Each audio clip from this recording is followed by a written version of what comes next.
Bonjour à toi cher spectateur, un jour si blanc de Linur Palmason. Je vais être clair? Je me souvenais vaguement que Linur Palmason était un nom qui me disait quelque chose, et j'étais incapable de savoir d'où ça venait.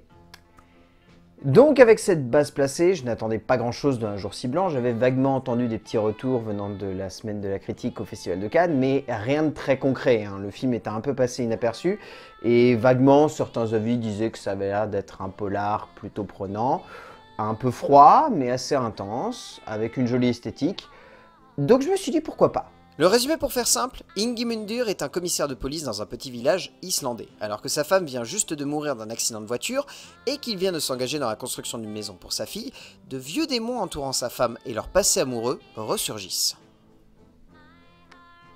C'est très compliqué. Le film de Linur Palmason est extrêmement psychanalytique. C'est pas un film qui va aller dans une direction très simple en termes d'interprétation ou même de sens direct pour le spectateur. C'est un film qui est assez fermé d'ailleurs dans sa démarche. C'est pas une œuvre que le cinéaste islandais a souhaité comme étant un grand film, on va dire, très ouvert sur un homme qui a besoin de faire le deuil de sa femme décédée. C'est plus une espèce de grosse thérapie sur le couple, un film qui part vraiment dans une direction très drastique et qui ne choisit pas forcément de traiter le deuil comme quelque chose de nécessaire, mais plutôt comme quelque chose que l'on choisit d'intérioriser profondément. Et c'est une idée intéressante de la part de Palmason, et en même temps, je ne peux pas m'empêcher de me dire que c'est une manière assez carrée et fermée de voir ce genre de geste. Et du coup, le film est très prenant, a une esthétique puissante, mais il faut bien l'avouer, est assez difficile d'accès. Et honnêtement, sa manière de voir le couple est en même temps très intéressante, et finalement, assez difficile à cerner par moments. Le couple est quelque chose de fragile, souvent mis à l'épreuve, rarement épargné par le temps et les mots. Et souvent le cinéma cherche à explorer cela en mettant en scène de manière profondément réaliste mais également émotionnelle, cette idée qu'un homme et une femme ne se disent pas toujours tout. Pour sa deuxième réalisation, Linur Palmason décide de nous embarquer dans un film beaucoup plus genré et moins réaliste que son précédent métrage, pour parler du deuil, pour parler d'un amour, pour parler simplement d'un homme incapable de pardonner à sa femme, mais surtout incapable de se pardonner avant tout à lui-même, de ne pas avoir su se protéger du monde, pour une œuvre difficile d'accès, mais vraiment passionnante. En termes d'écriture, Linur Palmason choisit de diluer le plus possible son histoire. Ça n'est pas un récit qui va, on va dire, aller dans des grands retournements de situation, dans, je ne sais pas comment vous dire, mais dans des grands gestes dramatiques. C'est une histoire extrêmement simple. Il s'agit juste de placer un homme, de placer une situation, un contexte et un but. Ici, placer l'homme, c'est le personnage principal. Placer la situation, construire une maison pour sa femme et pour sa fille et sa petite fille. Le contexte, la mort de sa femme. Et le but, comprendre pourquoi sa femme l'a trompé. Et on part quand même sur un film qui dure 1h50. C'est très long pour ce que ça raconte. Pour autant, c'est plutôt bien équilibré sur la longueur. On n'est pas sur une histoire qui va vraiment se limiter à justement cette base-là. Ça arrive tout de même à développer quelques thématiques, quelques réflexions et quelques positionnements qui sont assez intéressants.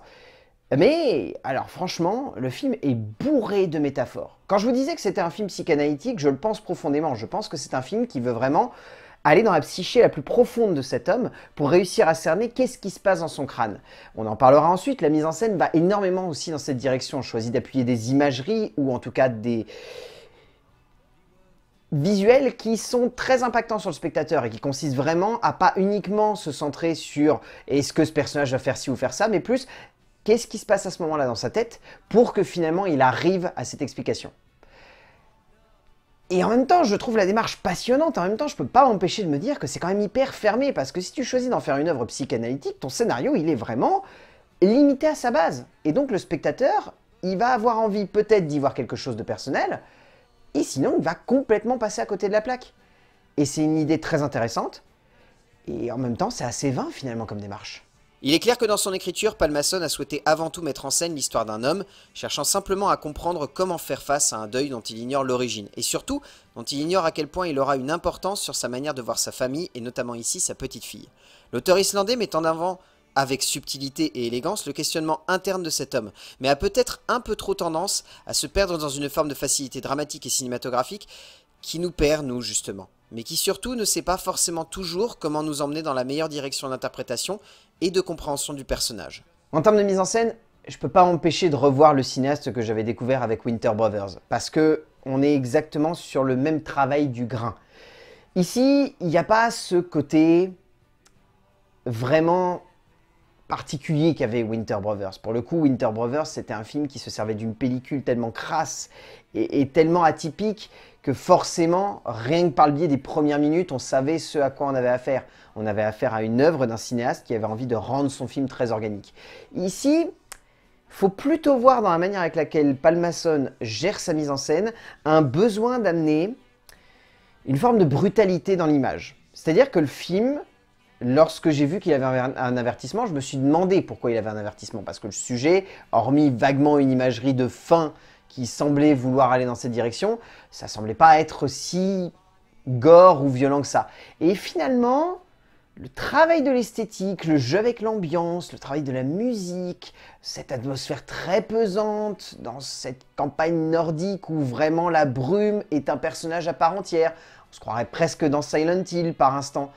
Et là, j'ai commencé à comprendre que Palmason, le but dans son film, c'était donc non seulement de créer une œuvre psychanalytique dans son écriture, mais également par l'imagerie. Et donc de montrer l'enfermement du personnage par le biais de cette brume.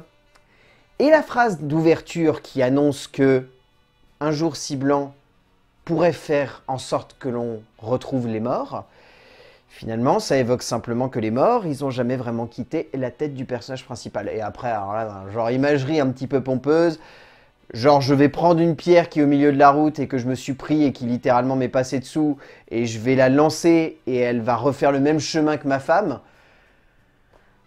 Voilà, c'est quand je vous dis que c'est psychanalytique, encore une fois je le redis, c'est pas qu'à demi-mot. Tout aussi radical que Winter Brothers, mais moins marqué par le visuel, on sent que, encore une fois, Palmason cherche le plus possible à développer une esthétique intense et accrocheuse qui pousse le spectateur à ressentir tout ce qui se passe à l'écran et tout ce qui doit se ressentir face à sa caméra. Et cela crée une vraie force à ce métrage. Certes, il abuse quand même pas mal des longueurs, notamment dans la durée de certains plans et dans une construction un peu trop poussive de certaines séquences. Mais à l'image de ce plan de fin, il sait sur quelle émotion baser son plan pour faire en sorte que même si tout cela est long, tout cela a quand même énormément de sens. En termes de casting, alors déjà je tiens à saluer la jeune Ida Mekin Linsdottir qui est juste extraordinaire. C'est une jeune fille, elle est bourrée de talent et honnêtement, franchement, vu les séquences qu'elle joue, j'ai vraiment envie d'appuyer le fait qu'elle est bourrée de talent parce qu'elle est très très douée. Ilmir Snær Gunnarsson est pas mal, tout comme Sarah Dog Asgerdottir. Après, c'est vrai que la plupart des rôles secondaires sont tellement peu marqués ou peu fréquents qu'on ne les retient pas forcément. Mais bien évidemment, vous vous en doutez, comme toujours dans ce genre de long métrage, si le film vaut le coup d'œil, c'est parce que l'acteur principal est tout simplement bluffant. Ingvar Egert Sigurðsson est tout de même bouleversant. L'acteur parvenant parfois avec juste un regard à nous faire ressentir énormément d'émotions et surtout à jouer le plus possible avec la réalisation de son metteur en scène. Au bout du compte, Un jour si blanc est une œuvre extrêmement compliquée. C'est un film fermé dans sa démarche. Pour autant, c'est un film fascinant dans sa forme, dans sa composition, dans son acteur principal qui est juste extraordinaire, et c'est un film tout de même qui pose des réelles questions. Je dis pas que c'est un film qui va poser des questions à tous les spectateurs. Honnêtement, il y a des spectateurs qui vont se sentir complètement rejetés par le film, et je comprendrai totalement. Mais c'est une œuvre qui pose des questions, qu'il fait avec un certain geste, un certain panache. Et du coup, je peux pas m'empêcher de me dire qu'Un jour si blanc de Linur Palmason est un film tout de même très intéressant. C'est pas un film que je vais forcément conseiller à tout le monde, mais c'est un film qui a une démarche, un propos, un contexte et un geste que je trouve vraiment intéressant. Rien que pour ça, si jamais vous avez envie de le voir, allez-y. A plus!